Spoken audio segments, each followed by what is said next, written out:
আসসালামু আলাইকুম। সবাই কেমন আছেন? আল্লাহর রহমতে আশা করি সকলে ভালো আছেন। জি, আমিও ভালো আছি।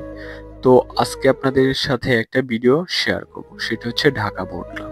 কিছুদিন আগে আমি আমার ফ্যামিলি সহ এবং আমার কলেজের এক বান্ধবীর বেবি হওয়ার জন্য সেই উপলক্ষে আমাদেরকে খাবার-দাবার কিছু অ্যারেঞ্জ করেছিল। তো সেই খাবার-দাবার অ্যারেঞ্জটা ছিল ঢাকা বোট ক্লাবে। বাট এই ক্লাবটি এত সুন্দর এবং এখানে শুধুমাত্র মেম্বারশিপ ফ্যামিলি মেম্বার তারাই শুধুমাত্র এখানে প্রবেশ করতে পারে, আদারওয়াইজ পারে না। তো মেম্বারশিপ যাদের আছে তাদের আত্মীয় স্বজন শুধুমাত্র এই ক্লাবটিতে প্রবেশ করতে পারবে। তো এই ক্লাবটির বাইরে তুরাগ নদীর পাশে হওয়ার কারণে প্রাকৃতিক সৌন্দর্য এবং আশেপাশে ছবি তোলার জন্য বেশ ভালো একটা জায়গা ছিল এবং এখানের খাবার দাবার এত সুন্দর পরিবেশন এবং বেশ ভালো টেস্টি ছিল। ভিডিওটি ভালো লাগলে লাইক কমেন্ট শেয়ার করবেন। আল্লাহ হাফেজ।